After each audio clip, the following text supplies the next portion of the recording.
Legend of Heroes, Trails of Cold Steel. Well, this is it. After years and years of having heard about it, I have beaten this saga and I have lots of things to say about it. However, I want to split this video into two parts. First, I will talk about the gameplay and the presentation, then I will talk about the story. Very vaguely, because wow! Trails of Cold Steel is a Japanese RPG with turn-based combat. However, in the first and the third game, everything takes place at a magic military school. And just like in Persona 3 to 5, there are a bit of moments where you can talk with your friends and stuff to level up your stats or something. Since it takes place at school, you'll need to watch out for what the teachers say, because everything will be in the final exam. Also, you constantly get graded while playing the game, so you have to aim for the highest note possible in order to get your achievements. Achievements are a very important thing in video games. And honestly, I feel like this mechanic is fine, but I'm not the biggest fan of it. What I'm not also a big fan of is how the game tells you only about a few side quests and expects you to go around the world to find the rest of them. As for when you get to explore out of school, I thought the level design was pretty linear, since the game only allows you to progress on some very linear roads, with only a few treasure chests here and there. The second game has a few open areas, which are great, but then the third and the fourth game got rid of that cool feature, which is bad for me. You can't do this to me, Falcon! There are also dungeons, which are quite interesting depending on the game. They're not as complicated as Super Mario RPG or Persona, but they're neat regardless. I really like the way the first game's dungeons really progressed, while I love the second game's dungeons. And the third game has the best dungeon of them all, as well as some very average ones. And the fourth game's dungeons are pretty average to me, actually.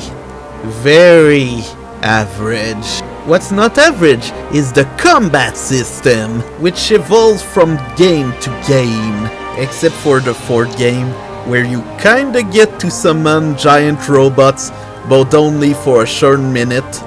And there is a lock system that applies to everyone, which can lead to both wonderful and frustrating moments. So, you have to strategize and pay attention to everything around you. Or you can boost the game's speed because you don't feel like complicating things and just max X like I do.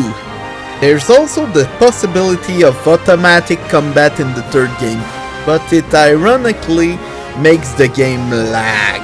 I wanted to go fast! But yeah, even at its simplest, the combat system still entertained me. Grinding is really fun, but not as fun as Shin Megami Tensei 3 Nocturne. Meanwhile, for the presentation, I don't like it that much. The thing is that the characters' faces look mostly the same, while the bad guys have the more expressive faces compared to the pretty boy's character. The art direction isn't as interesting to me as other JRPGs like Persona 5/SMT or Atelier or Final Fantasy, but it's acceptable, even though it's the same art direction as Tokyo Xanadu and Ys 8. Ys 8 deserves its own video. As for the music, I think Ys's music is so much more creative and entertaining than Trails of Cold Steel music. I like to put on Knight's music while I grind. As for the voice acting, at least the English one, I think it's really superb. Like legit, some of these lines will stay ingrained in my head forever. And the entire voice cast did a great job. Also, in order to compensate for the character's lack of facial expressions, the camera's angles are super interesting. So yeah, the presentation's kinda decent. Now, it's story time. I'll talk vaguely about the story in order to avoid spoilers for everyone, but I'll tell you about my general impressions of it. So that's that. Trails of Cold Steel 1.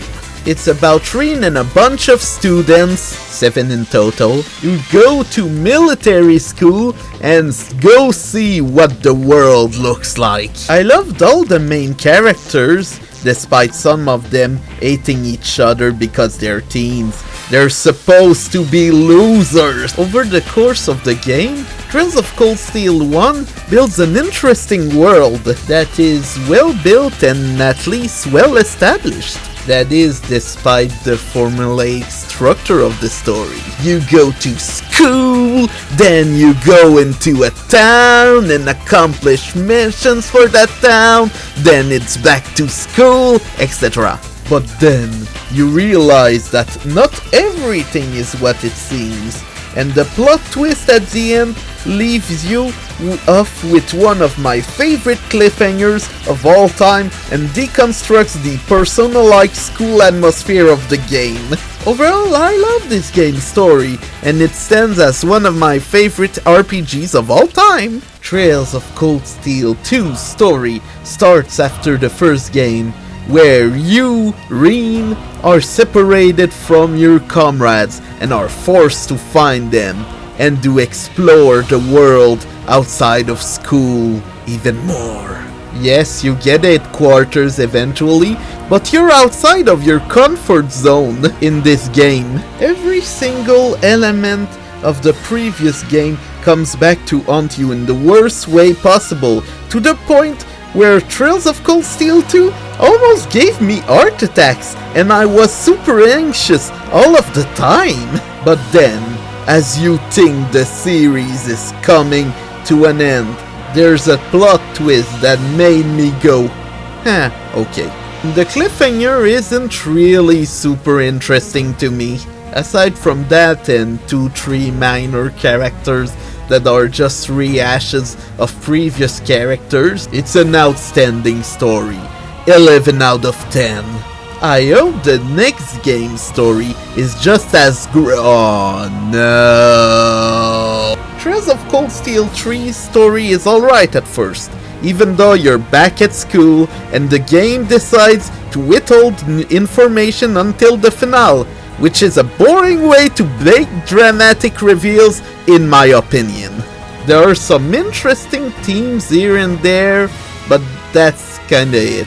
The 3 new characters are alright, but then my least favorite character of this entire fucking mess of a franchise show up. Trash, whose only character trait is being rude and annoying, and gets called out all the time but never learns. And Muse, a know-it-all character whose only other character trait is being in love with the main character, and she gets called out for it and never learns. Also, she's a minor and the main character is 19. Spending 30 hours with these characters was painful.